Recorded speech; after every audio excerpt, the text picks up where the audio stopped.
Naglagalag ako at nagsikap makaipon ng maraming salapi upang maisagawa ang aking layon.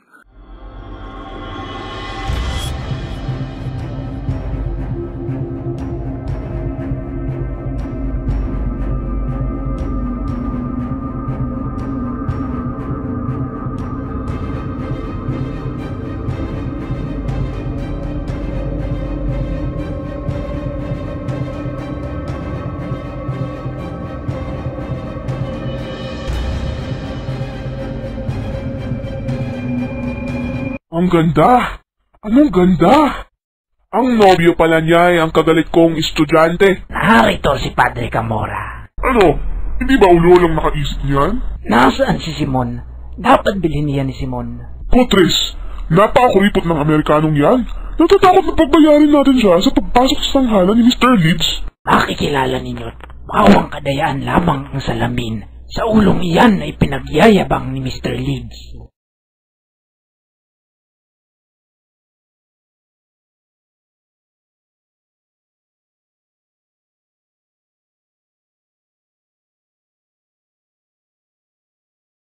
Oras ng pagtatanghal sa napapabantog na ulo, malugod na sumalubong si Mr. Leeds sa mga panauhin.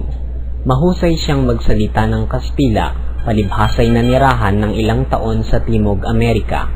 Ang bulwagan ay balot ng kurtinang itim at naiilawan ng mga sinaunang lamparang de alkohol. Sa pakiramdam ng mga manonood, para silang napasok sa isang bahay na may patay dahil sa amoy ng kamangyang at kandila.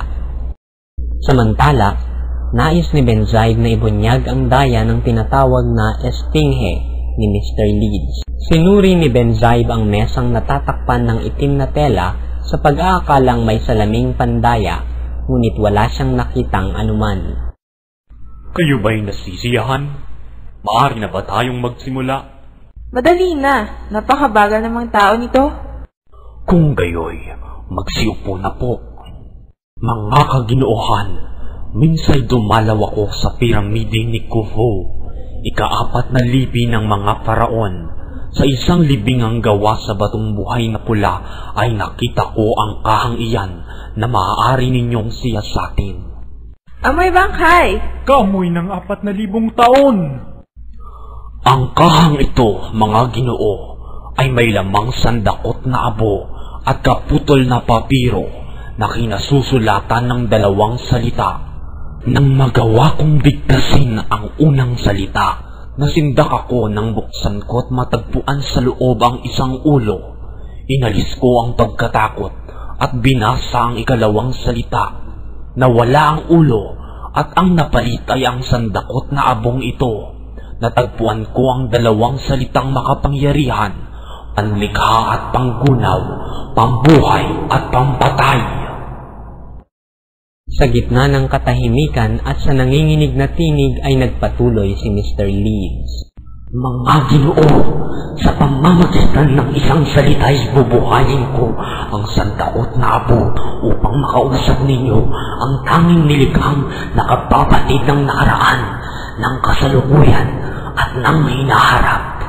Eremos, Esfinge, ipakilala mo sa mga naririto kung sino ka. Ako'y si Imutis. Ipinanganak ako sa panahon ni Amasis at namatay ng panahon ang nakasasakupay ang mga taga-Persya. Nang matapos ang aking pag-aaral at mahabang paglalakbay sa Gresya, Assyria at Persya, ako'y umuwi sa aking bayan upang manirahan hanggang sa tawagin ako ni Thoth sa kanyang hukuman. At nang magdaan ako sa Babylonia'y nabatid ko ang isang akilakilabot na lilin ng pandaraya ni Kaumata upang angkinin ang kapangyarihan. Sa takot niyang isumbong ko siya kay Cambyses, ay pinalak ang aking ikasasawi sa pamamagitan ng mga saserdoteng taga-Ehipto. Mamamatay, labastangan sa Diyos at mapagparatang isusunod kita. Mamamatay, mamamatay, mamamatay. Mahabag!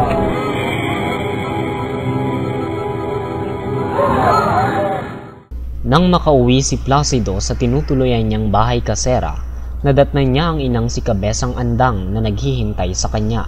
Lumuwas ito upang mamili, dalawin ang anak at dalhan siya ng kwalta, pindang na usa at mga sutlang panyo. Nang ipaalam ni Placido sa ina ang pagtigil sa pag-aaral at ang dahilan nito,